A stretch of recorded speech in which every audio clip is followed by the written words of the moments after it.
Hello and welcome to the Commander's Quarters, your Magic the Gathering source that helps you command your budget.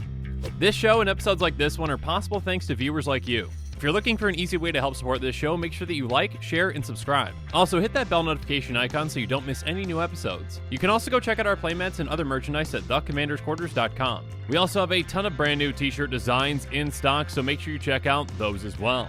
Another easy way to support this show is with our TCG Player affiliate links. So whether you're buying a deck or individual cards, you can use this general link right here or one in the description. And the final way that you can support this show is by supporting us directly by becoming a patron. There are many benefits to being a patron, and I truly couldn't do this without all of their support. There's even a brand new Brigadier General tier where you can get a shout out on a Commander's Quarters episode that's dedicated to you.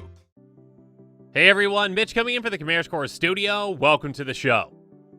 So, on today's episode, I'm going to be taking you through some incredible designs for some 5-color commanders that I absolutely need in my life. These designs came from some of the amazing members over at Custom Dragon Highlander, and if you want to join their awesome Discord, make sure you do so. I've got a link in the description below. Their community is dedicated to designing, creating, playtesting, and voting on custom commanders. So the designs in this episode are the best of the best, the cream of the crop as voted on by their community. So a huge thank you to their incredible community for designing and sharing these cards, and a big thank you to Alano for organizing all of this. And now of course, with all of that said, let's jump into it.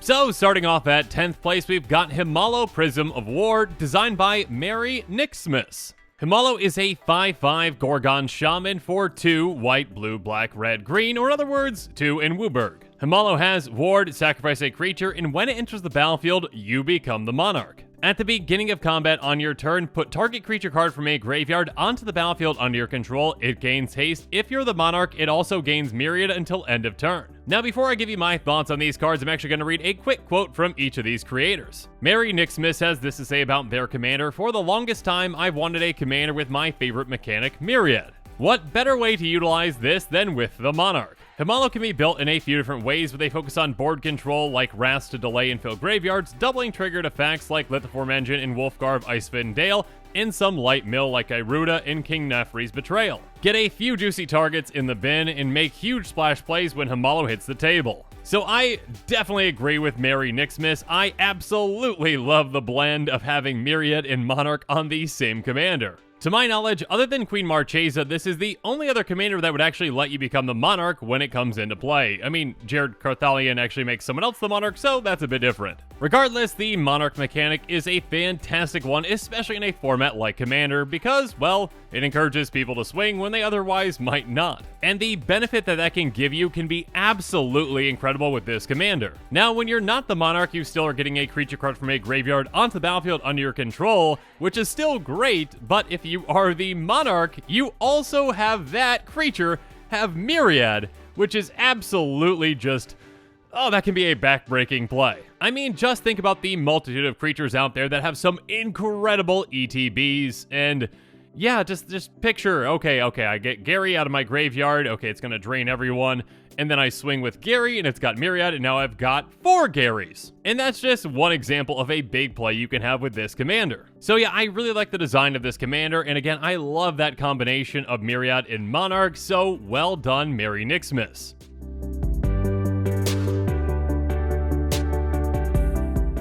But now it's time for us to move on to number 9 with Jukes Tide of Change from Voice of Reason. She's a 3/5 Elf Shaman for WUBRG that says, here we go.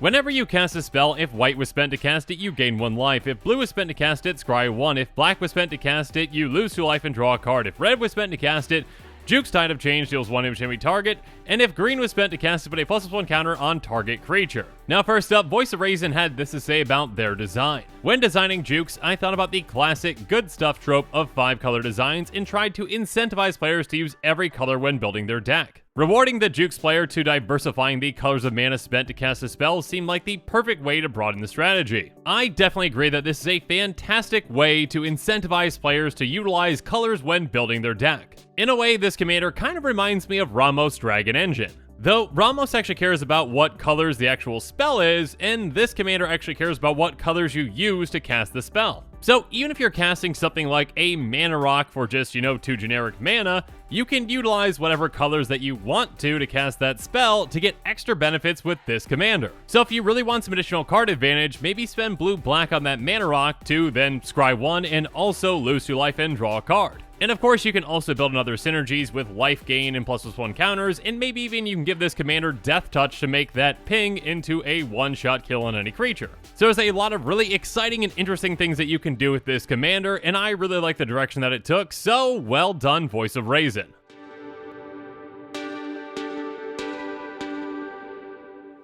But now let's move on to number 8 with Tasca, Wandering Bazaar by Wolfbane. This is a 3/6 Elder Lizard, and actually I'm just going to stop right there, that with this picture, and the fact that this is an Elder Lizard is probably the coolest thing I've seen in quite a long time.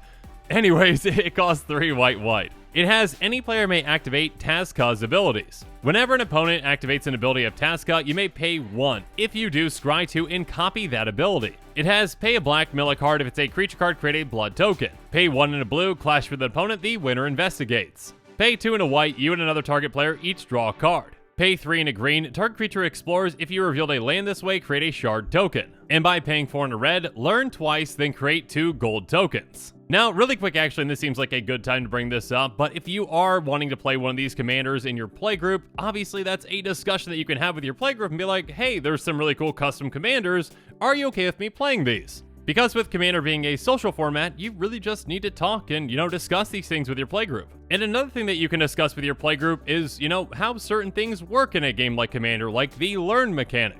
Now, the rules committee actually ruled that learn is basically just rummage in Commander because, there's not really a sideboard and you can't go get another card that, has a lesson. But in your own group, you can make your own decisions. So with this kind of a commander, again, if your playgroup is okay with you playing it, they could also be okay with, you actually allowing the learn mechanic to work. Again, just something to discuss with your playgroup. That aside though, here's the comment from Wolfbane. Tasca, Wandering Bazaar is a 5-color commander designed as a political commander with multiple ways to build around. The multiple activated abilities give you multiple avenues to gain value by utilizing the top of your deck. Top deck manipulation becomes the name of the game, and not just for yourself. The fact that your opponents can make use of the abilities as well means that dealing with the top deck of your opponents is also an important consideration, while providing fun political situations and interactions between yourself and your foes. I 100% agree that a game around this commander would be incredibly fun and interesting, and there'd be a ton of politics going on. There'd be a give and take of your opponents making use out of this commander's abilities, and also knowing when you should actually be copying your opponent's abilities as well. It's a really exciting and unique design, and a huge thank you to Wolfbane for sharing it with us.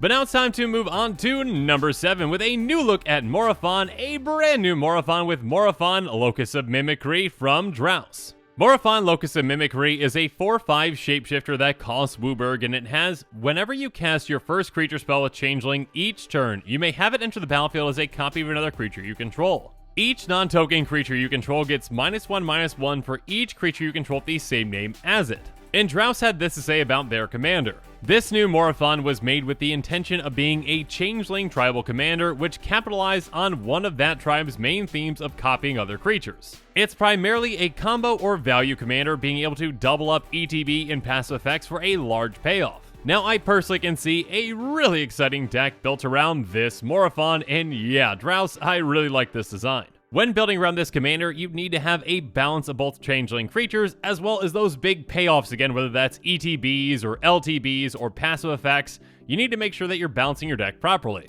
And I do like that limiting factor that basically the more and more times that you essentially use your changelings to copy a creature, the weaker all those creatures get across the board, so you need to be careful. That being said, yeah, it could be really fun to build up on some major ETBs like, the Primordials, or again, as I always like to say, Gary, because what's not fun about Gary? Regardless, I could also see this deck utilizing some bounce effects or also ways to cast creatures at flash speed, and yeah, it could lead to a very interesting build. So, Drowse, thank you for sharing this fantastic new direction for a Morophon commander.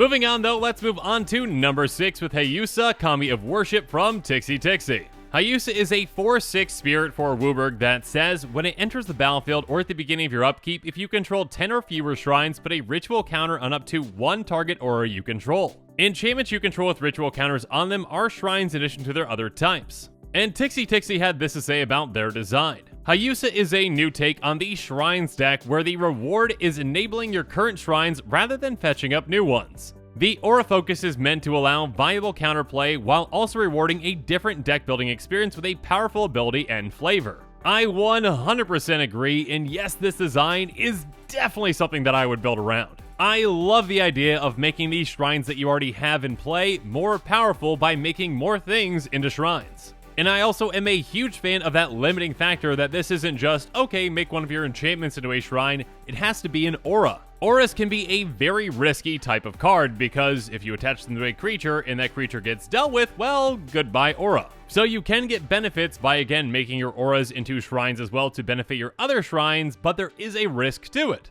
That being said, I would most definitely focus on auras like curses that might get attached to players and not creatures, or again, auras that actually enchant lands and other things, etc, etc, etc. Kind of like in my Garth build, how it's built around lands that are indestructible and then you enchant those with auras, I would probably try something similar to try to protect my investment for this commander. But again, I love that limiting factor, and I love that there is a risk to this commander, but also a big payoff if you can, build up a ton of shrines in play, and keep building more and more by turning your auras into shrines as well. So Tixie Tixie, thank you for sharing this fantastic design.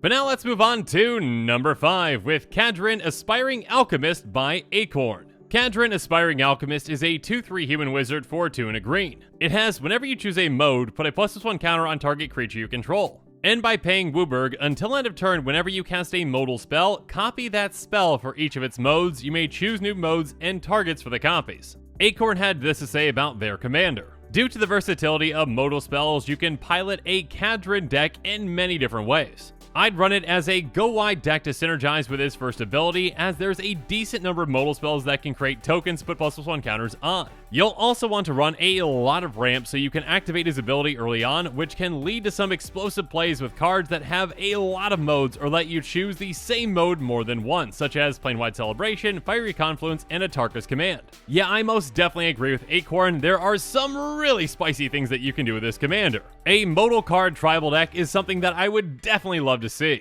And that WUBRG activation is mana intensive, but the payoff is absolutely incredible. So yeah, this commander can definitely provide you with consistent value throughout the game, as well as some giant splashy plays. There are a ton of modal spells out there, so there are a lot of exciting directions that you can take this commander. So Acorn, you get an A+ on your design. Okay, that was kind of corny, and so is that. Anyways, let's move forward.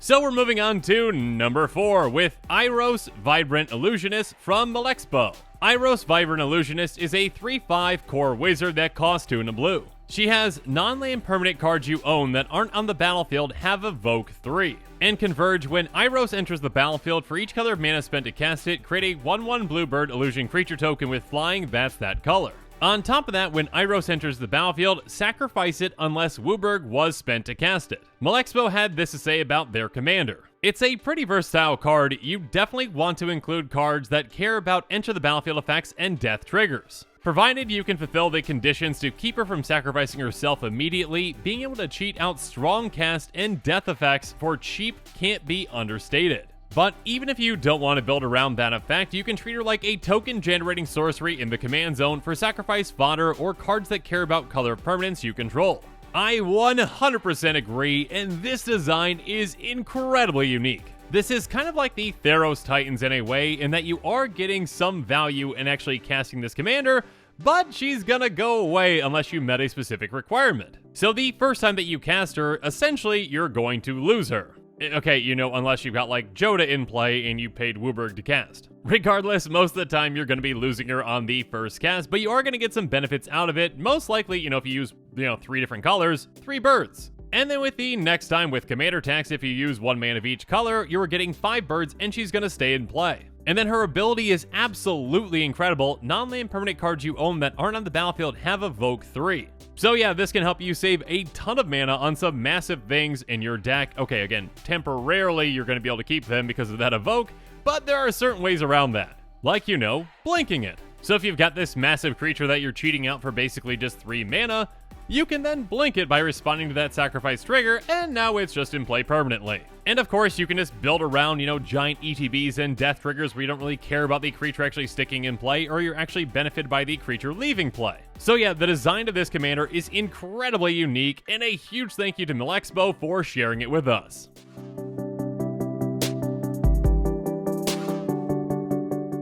But now it's time for us to move on to the top 3 with number 3 and Minopo, the Narrator from Arson. Minopo is a 6/6 avatar for WUBRG that has Greater Destiny. At the beginning of the game, if Minopo is your commander, you may shuffle it into your library. If you do, reveal cards in the top of your library until you reveal 2 non-legendary creature cards. Choose a creature type. For the rest of the game, each creature card revealed this way with the chosen type is all colors, has partner, becomes your commander, and as long as it's in the command zone, is legendary. Put them in the command zone, then shuffle. Arson had this to say about the design. Minopo was originally designed as a way to play cards like Essence of the Wild as your commander, but the idea extended with the 5 colors opportunities. Having built-in restrictions like creature type prevents Thassa's Oracle and Leveler win from the command zone, the Narrator is meant to create possibilities of gameplay even around a single creature with the support of 5 colors. Personally, I do agree with Arson, and I really like that limitation restriction for the creature type that, you know, essentially just stops, hey, okay, I easy combo with 2 creatures.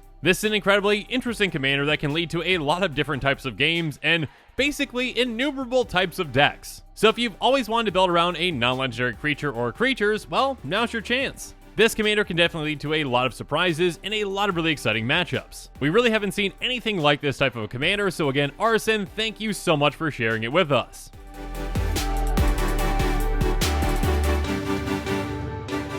Moving on though, now let's move on to the top 2 with number 2 and Reesu, the Cloud Painter by Midnight Bard. Reesu, the Cloud Painter is a 5/5 dragon with flying that costs 2 and WUBRG. When it enters the battlefield, if you cast it, add WUBRG, and whenever you cast a spell that's 5 colors, create a 5/5 dragon creature token with flying that's all colors, then draw a card. And of course on the right you can see the lovely creature token. Anyways, Midnight Bard had this to say about the commander. One of my first commander decks was Ramos the Dragon Engine, and what I enjoyed most about that deck was just assembling all the 5 colors of mana and casting as much of these 5 color spells as I could to really pump up Ramos. 5 color can practically do anything, so it's often hard to choose the direction. And that's why I centered this on just being what it is, 5 color. That's it. Play as much colorful stuff as you can and overwhelm your opponents with the hues. If my Scryfall search is correct, there are exactly 29 cards that are 5 color in Commander, and yeah, that would make for a very interesting deck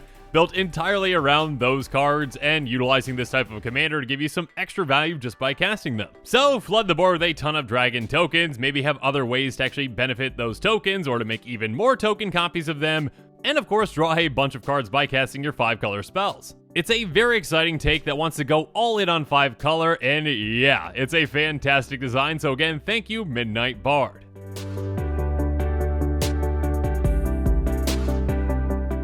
But now it's time to go on to the number 1 card as voted on by the CDH community with Drora, Aether Regent / Alero, Regent's Flagship by Sir Tiffany. Drora is a 2/3 Vidalcan noble that costs white, blue, black. She has whenever a vehicle enters the battlefield under your control, you get 2 energy. By paying 2 energy, target vehicle you control gains Death Touch and Lifelink and becomes an artifact creature until end of turn. And then on the backside, we've got Alero Regent's Flagship, a 5/5 vehicle with flying and trample that costs 2 red-green. When it deals combat damage to a player, you get 3 energy, and at the beginning of each combat, if you spent 2 or more energy this turn, Alero becomes an artifact creature until end of turn. And by paying 2 energy, you get a +1 counter on Alero. Sir Tiffany had this to say about their design. I wanted to make a commander that represented my favorite plane, Kaladesh, and could be used for most of its mechanics. Drora can be a solid vehicle tribal commander, and Alero can be Voltron energy. They both work well together, so if you're low on energy, play Alero. If you already have a good amount, play Drora. The deck can be focused around just one or try to utilize both equally.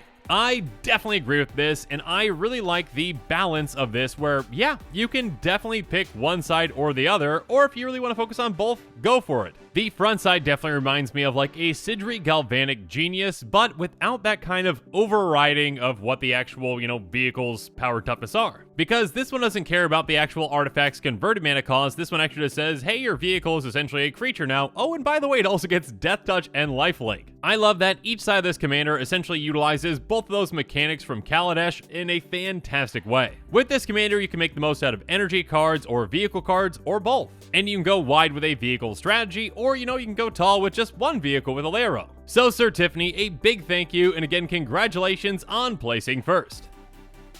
But now as this episode is coming to a close, again, a huge thank you to all the fantastic folks over at Custom Dragon Highlander. Thank you for competing in this contest, and again, thank you for sharing your incredible designs. And of course, as I mentioned earlier, if you'd like to join the Custom Dragon Highlander community, I've got a Discord invite link in the description, so make sure you check that out. And with that, the show has come to a close, so it's my turn to hear from you. So in the comments below, let me know what your thoughts on this episode are, and as always, thank you again, and have a good one.